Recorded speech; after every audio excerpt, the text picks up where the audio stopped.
네, 안녕하세요. 하프 모의고사 50회차 해설 강의 시작하겠습니다. 오늘도 좀 문제가 좀 어려웠죠? 어려웠던 문제 한번 코멘트 한번 해볼까? 뭐 페이지 2페이지 한번 넘겨보실까요? 2페이지? 2페이지 넘어가신 문제 6번이 어려웠죠. 이게 문제였고.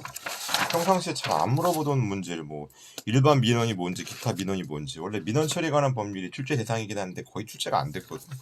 근데 한 번 나왔습니다. 어려웠고 문제 7번 환경 영향 평가에 대한 판례도 좀 어려웠죠. 문제 7번 판례도 어렵고. 그럼 또 뭐가 어려웠을까? 문제 10번 같은 경우도 그렇게 쉽지는 않았습니다. 뭐 제일 어려웠던 거 얘기하면은 제일 어려웠던 거는 문제 6번. 그쵸, 문제 6번 어려웠고. 그리고 문제 4번도 까다로웠죠. 그쵸. 구간의 종류를 물어보는 거니까. 문제 4번, 6번, 그리고 7번이 좀 어려웠던 것 같습니다. 오늘 좀 판례 참 그동안 잘 안 물어보던 판례가 나오는 게 많아가지고 제가 판례를 욕심내서 다 인용했거든요. 그러다 보니까 페이지가 좀 길어졌습니다. 자, 문제 1번부터 보겠습니다. 그리고 여러분, 제가 홀인원 책이 나왔거든요. 자, 홀인원 요약서 책이 나왔는데 얘기했나? 그 얘기했는지 기억도 안 난다. 홀인원 요약서가 1권과 2권으로 나눠집니다. 자, 1권의 경우에는요, 그 이론 요약 부분이고요. 그 2권은 우리가 지금 하프 모의고사 보고 있잖아요. 100회차까지 문제가 모두 다 수록되어 있습니다. 문제는 제가 미리 다 뽑아놨거든요. 그러니까 해설은 우리 카페를 통해서 올라오는 거고, 그래서 여러분들이 만약에 그 태블릿으로 보는 게 아니라 뭐 별도로 출력해서 본다 그런 경우에는 그 홀인원 책 나와 있는 2권에 있는 문제를 가지고 보셔도 좋습니다. 그리고 여러분들이 문제를 한 번 풀 게 아니라 두 번, 세 번 풀 거잖아요. 그러면 홀인원 2권이 하프 모의고사 100회차 문제니까 그걸 풀어도 좋다, 그 얘기입니다.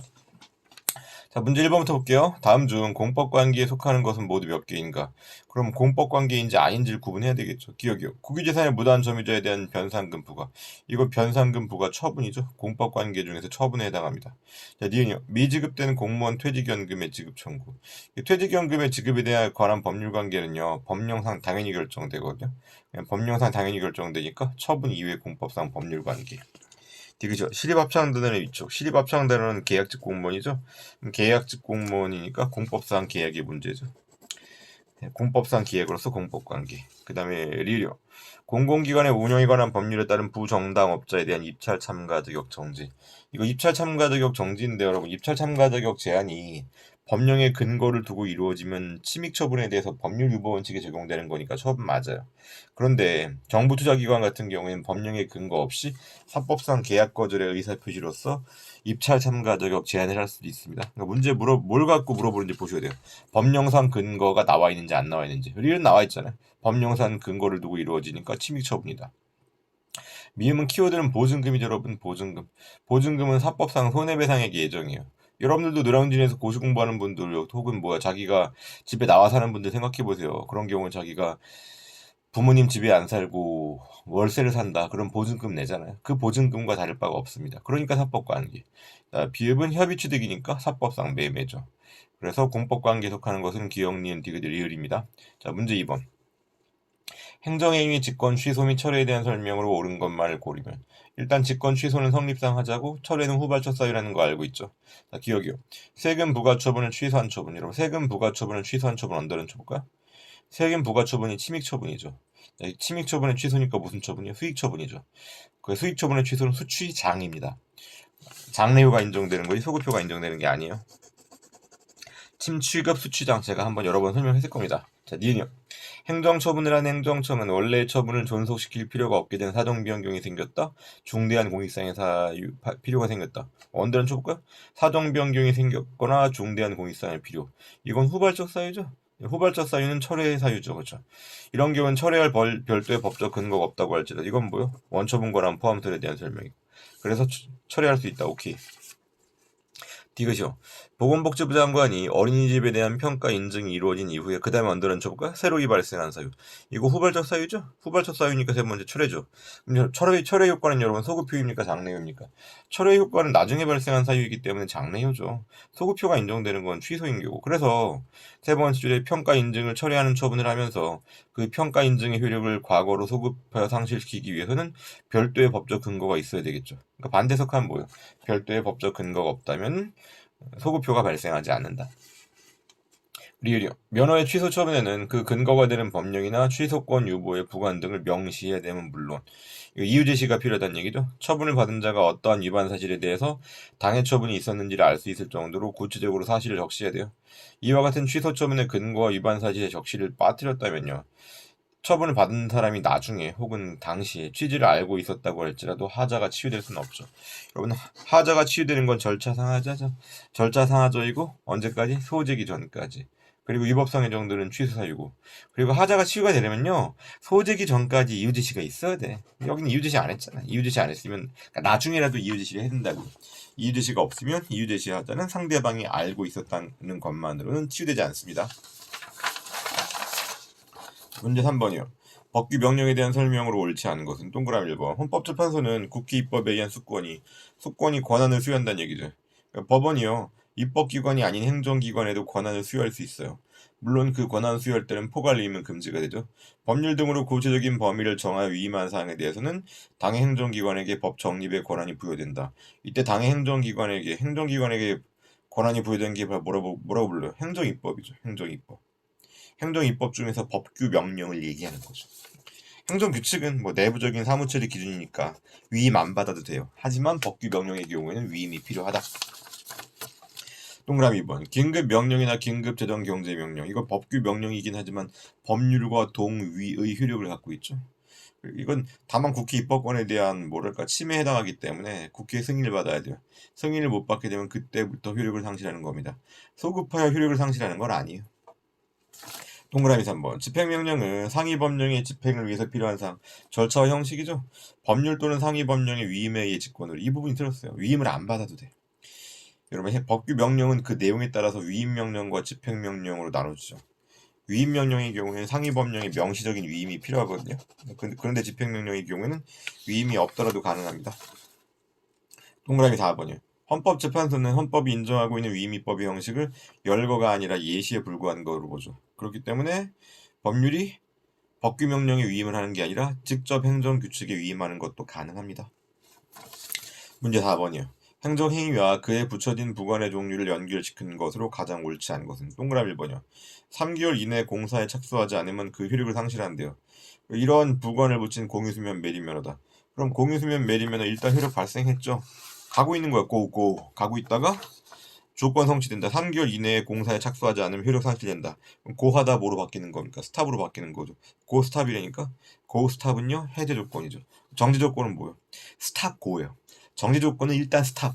효력 발생 안 했다가 나중에 조건이 성취되면 그때 비로소 고하는 겁니다. 그러니까 여기 정지 조건과 해제 조건이 헷갈리신 분들은요. 고 스탑인지 스탑 고인지로 한번 생각해 보세요. 동그라미 2번이요. X국으로부터 쇠고기를 수입하겠다는 신청을 했는데 뭐 공산당입니까? Y국으로부터 수입 허가를 해. 또 이런 것도 있죠, 여러분. 자기가 유흥주점 영업 허가를 신청했는데 일반 음식점 영업 허가 나왔어. 이건 신청된 내용과 다른 내용으로 허가가 이루어지는 거죠. 이걸 뭐라고 그러냐? 그냥 수정부담이라고 불러. 수정부담. 수정부담이란 용어 자체가 적절한지 정확한지 의문이요. 하지만 원래 신청된 허가의 내용과 다른 허가를 해준다. 이걸 수정부담이라고 부른다고요. 그 다음에 동그라미 3번이요. 청소년을 출입시키면 영업허가를 취소한다는 뜻의 디스코텍 영업허가. 이거 철회권 유보죠. 청소년을 출입시키면 장래 발생한 사유잖아. 후발적 사유죠.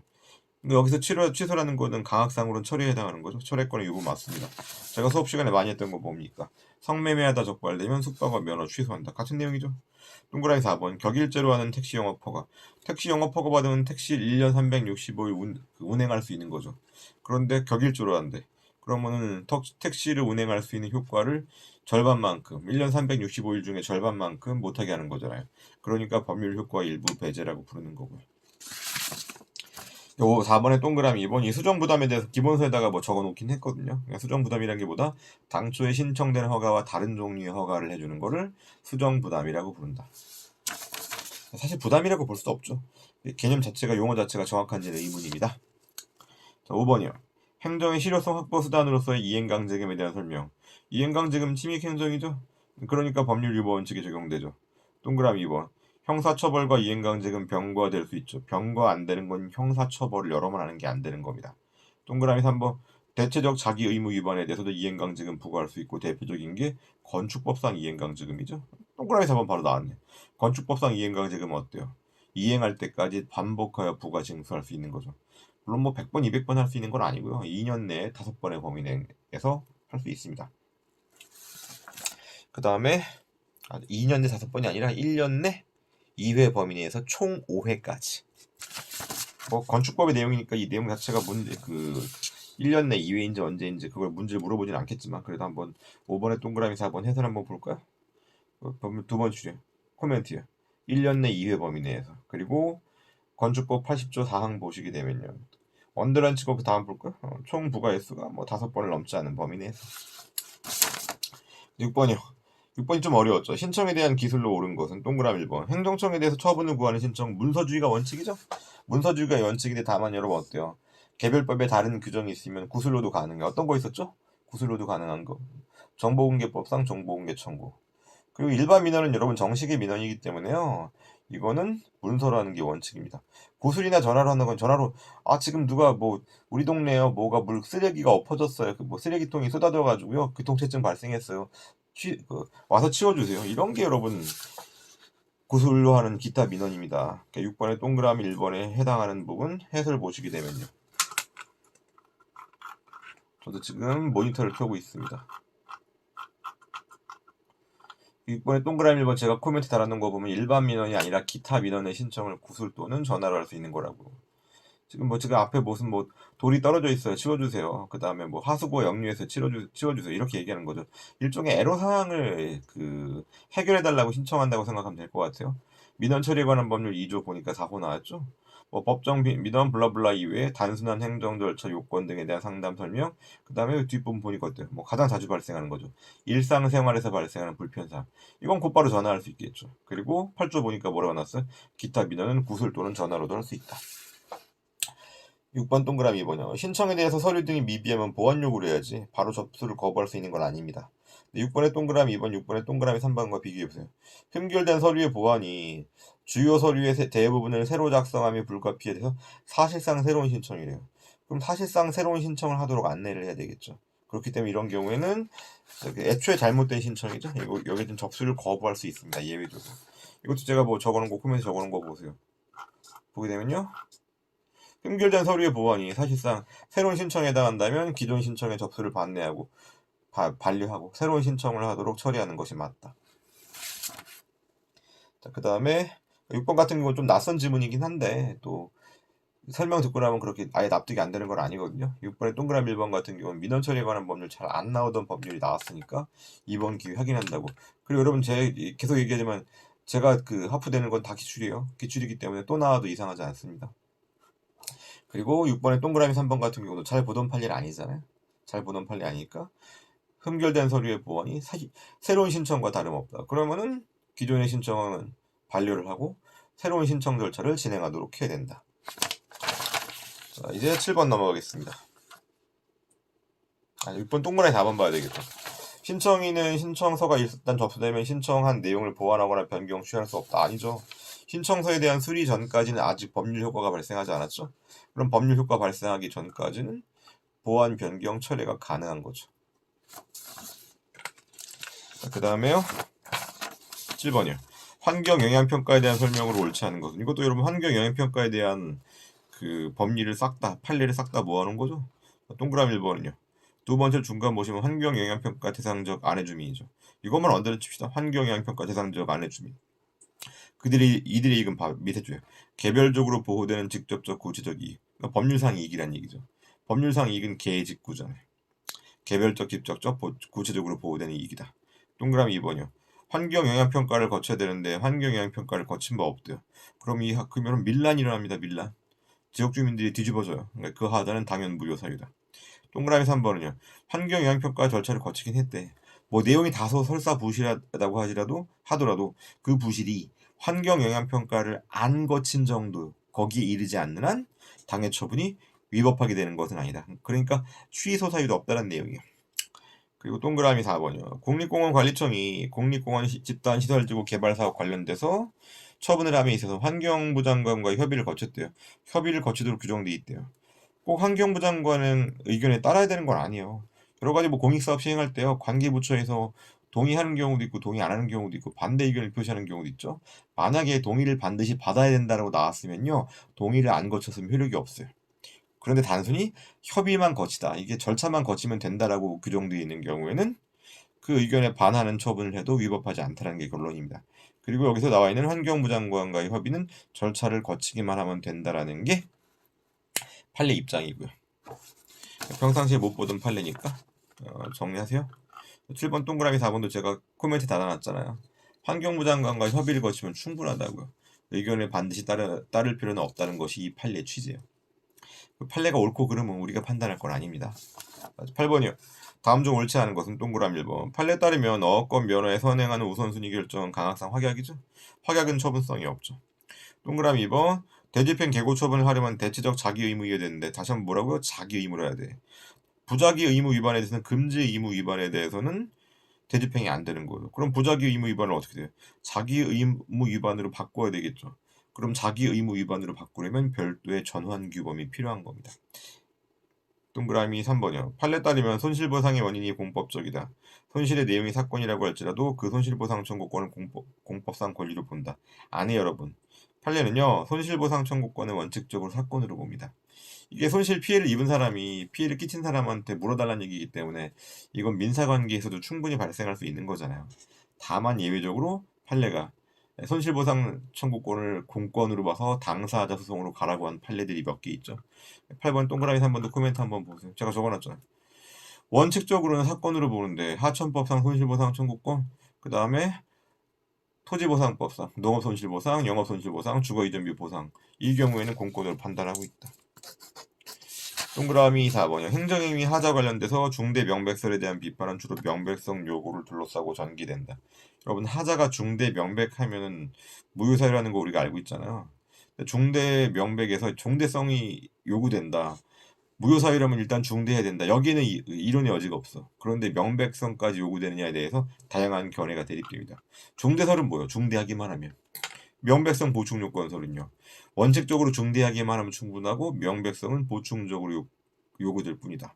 그럼 객관적인 명백성설은요. 명백성을 일반 국민이 아니라 관계 공무원의 입장에서 판단한다. 다 모두 명백성을 놓고 견해가 대립되는 겁니다. 9번이요. 헌법재판소 판례에 따를 때 행정소송과 헌법소원에 대한 다음 설명 중 옳은 것은 사실 이게 우리가 헌법 공부를 안 해본 분들 같은 경우는 이 헌법소원 물어보는 문제도 어렵겠죠. 자, 기억이요. 행정 권력의 부작위에 대한 헌법소원 이거 뭐라 불러? 공권력의 불행사죠. 공권력의 주체에게 헌법에서 유래되는 자기 의무가 특별히 규정되어 있어서 이에 의거해서 기본권의 주체가 행정행위 내지 공권력의 행사를 청구할 수 있음에도 불구하고 공권력의 주체가 그 의무를 해태한다. 자기 의무를 위반하는 거죠. 자기 의무 위반을 이유로 그러니까 부작위에 대해서 헌법소원 제기하려면 공권력의 불행사라 해야 돼요. 니요. 행정처분에 대해서 법원에 행정소송을 제기해서 패소 판결 받았단 말이야. 판결이 확정됐다. 그럼 뭐 1심에서 끝났건 2심에서 끝났건 판결이 확정됐죠. 뭐 많은 경우 대법원까지 가겠죠. 이때 당의 행정처분의 위헌성을 주장하면서 헌법소원 심판 청구를 한다. 이건 대한민국이 3심제가 아니라 4심제가 되어버리죠. 대법원까지 간 사건의 경우는 대법원까지 가고 난 다음에 헌법소원 제기할 수 있다는 얘기는 헌법재판소가 대법원의 위에 헌법재판소가 우위에 있다는 결과되잖아요. 허용될 수 없는 거죠. 그러니까 재판소원이 금지가 돼요. 그러니까 법원의 재판을 거친 경우에는 헌법소원이 안 됩니다. 디귿이요. 갑이 택지 초과 소유 부담금 부과 처분에 대해서 취소를 구하는 행정소송을 제기해서 패소를 확정되었다. 패소 확정됐으면 더 이상 못 다툰 거죠. 근데 그 후 나중에 처분의 근거가 되는 택지 소유 상한에 대한 법률이 갑이 제기하지 않은 다른 위헌 법률 사건에서 위헌으로 결정되었다. 그럼 위헌 결정에 소급표가 문제가 되는데 여러분 이미 확정된 사건에 대해서는 위헌 결정에 소급표가 미칠 수 없죠. 불가지행력이 발생한 사건도 구제 안 해주잖아요. 그런데 이미 판결이 확정된 사건을 어떻게 구제해 주겠습니까? 구제가 안 된다고요. 오히려 조례는 지방자치단체가 그 자치법권에 근거해서 자주적으로 지방의회의 의결을 거쳐 제정한 법규 맞죠? 근데 만약에 조례로 인해서 그 자체로 인해서 직접 그리고 현재 자신의 기본권을 침해받았다. 그럼 이 조례가 무엇입니까? 공권력의 행사에 해당하는 거죠. 공권력의 행사로 기본권 침해가 있었다. 그럼 헌법 소원이 가능하죠. 기억은 공권력의 불행사고요. 리을은 공권력의 행사입니다. 그리고 리을에서 공권력의 행사에 대해서 조례도 공권력의 행사에 행정입법도 공권력의 행사에 해당할 수 있다는 얘기죠. 다만 현재 와서는요, 이 조례에 대한 헌법 소원이 거의 인정이 안 될 거야. 왜? 대법원이 어떤 개념을 도입했어요? 처분적 법규. 그래서 처분적 조례에 대해서 법원에다가 행정소송 제기, 항고소송 제기가 가능하잖아요. 그러니까 사실 이제 현실적으로는 그 헌법재판소에서 그 헌법소원을 통해서 구제해 주는 게 이제 뭐 현실적으로 거의 불가능하게 됐다. 이 법원이 도와주니까. 그럼 법원이 왜 처분적 조례라는 개념을 인정했을까? 자꾸 이렇게 헌법재판소로 가니까 법원이 짜증나는 겁니다. 대법원이 짜증나는 거죠. 그래가지고 처분성의 범위를 확대한 겁니다. 하지만 여러분 리을 말 자체는 분명히 맞는 말입니다. 처분적 법규도 공권력의 행사에 해당할 수 있다. 자, 10번이요. 법률이 위임하지도 않은 사항을 허가요건으로 추가했다. 그럼 그 해당 법규 명령은 상위 법률에 반하는 거죠. 입법 예고를 거치지 않았다. 여러분 이게 입법 예고를 거치지 않았으면 항상 해당 법률의 절차상 하자, 해당 법규 명령에 항상 절차상 하자가 있는 건 아니에요? 그건 아니에요. 입법 예고를 거치지 않아도 되는 예외에 해당하는 경우도 있어. 그러고 보니까 9번도 어렵고 10번도 어려웠네. 10번에 동그라미 1번 보세요. 해설 보시게 되면요. 행정상 입법 예고 그러고 언더라인 친 거 보세요. 다음 각호의 어느 하나에 해당하면 입법 예고하지 않을 수 있다고요. 그리고 10번의 발문 다시 한번 넘어가 보겠습니다.